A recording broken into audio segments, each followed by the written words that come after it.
Peter Chang here with Module Cave, and welcome to part 12 of our DIY computer build.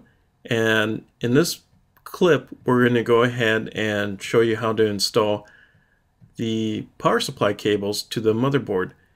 And admittedly, it's a little tricky even with the modular power supply. What I found with the modular power supply is that it's kind of tricky getting the cabling installed initially. So in hindsight, I would say what you might want to do is decide which cables should go into your modular power supply and install them there, versus figuring out what cables you need and then trying to maneuver inside the smaller mid-tower case. If you have a larger tower case, I would suggest go ahead and just installing all the cabling in the modular approach.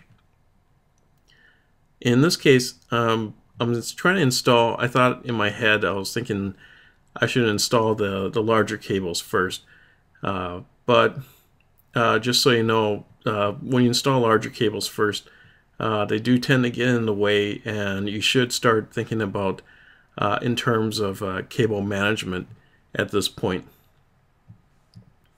And just so you know, like, if you do decide that certain decisions don't work out, your cable management should be done in such a way that it's easy for you to undo certain aspects of the cabling. Also, another thing is, when I was building this build, I was actually at the Plum Creek campground, so I couldn't go and run to the computer store for any kind of extenders or power supply extenders. If you do have a power supply extender, your cable management would greatly be improved, because you could move things out of the way a little bit more, or you could actually take some time and figure out the most optimal way of placing some of the cabling. In here, I'm going ahead and just installing like another aspect of the cable, and it's a little bit tedious. Sometimes when you try plugging it in, the plugs don't go right in.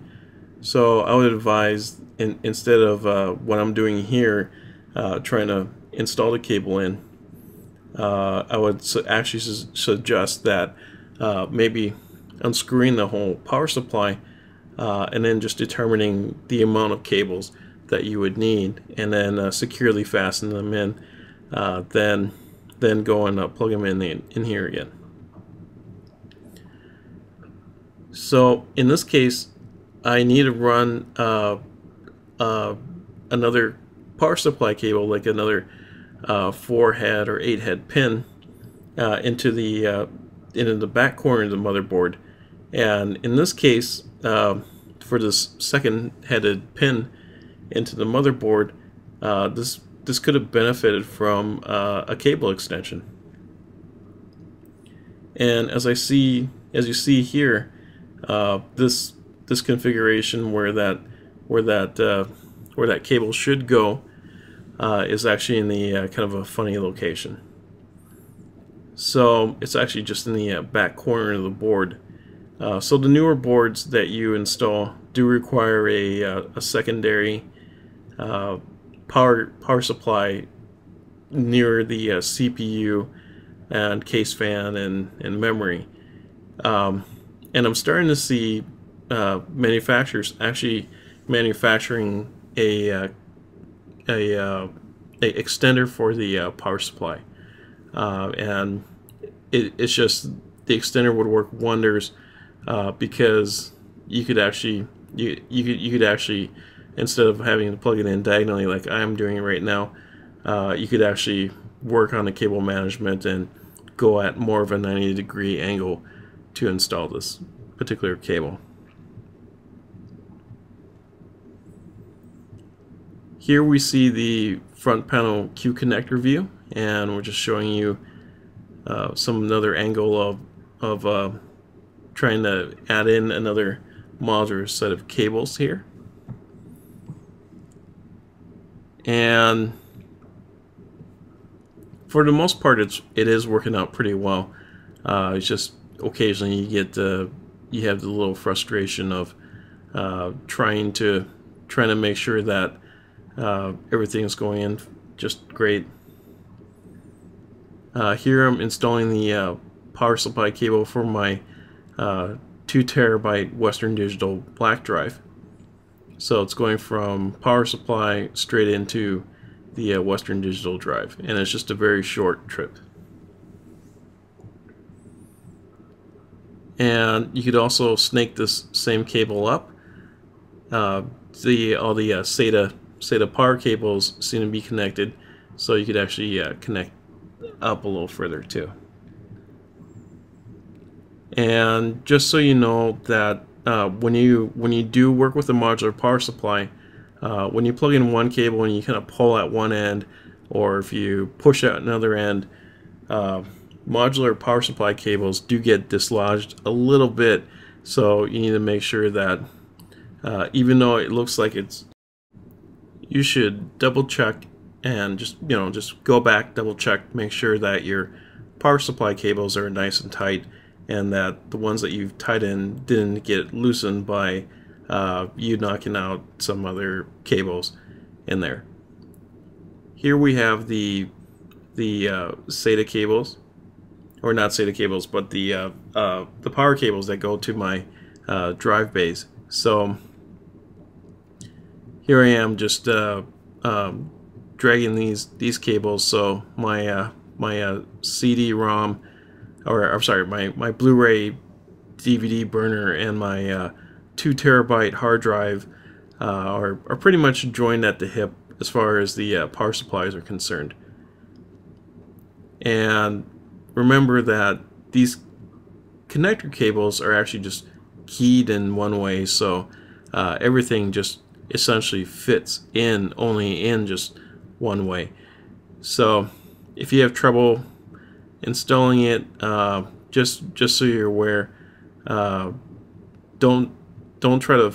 At sometimes you want to force things, other times you don't want to force things. It becomes like a little fine art of installing and reinstalling the cable until you're happy with it. I would also suggest that you don't rush this step, and I have to tell myself this too, because you're just, when you get to this far, when you're installing in power supply cables to your motherboard and your drive components, it's just that you're so close to being done and powering up the computer. But I would strongly urge you to take some time, and I have to remind myself that I should also take some time when I do install this, so that I could do some more cable management with this as well. This longer, thinner cord, it's also a power supply cable, and it goes to the computer case fan for my processor. So let's go ahead and take a look. We'll just survey this through. Looks like I just need to lodge in my my SATA cable. So before things get too convoluted, SATA cable is actually just the data cable between my computer hard drive and the computer motherboard. So the motherboard and the hard drive could talk to each other. So, and this, installing the SATA cable at this point is compounded by the fact that I've got the power cables just kind of strung every which way. Even though I've made an attempt at cable management, it's still not as great as it could be.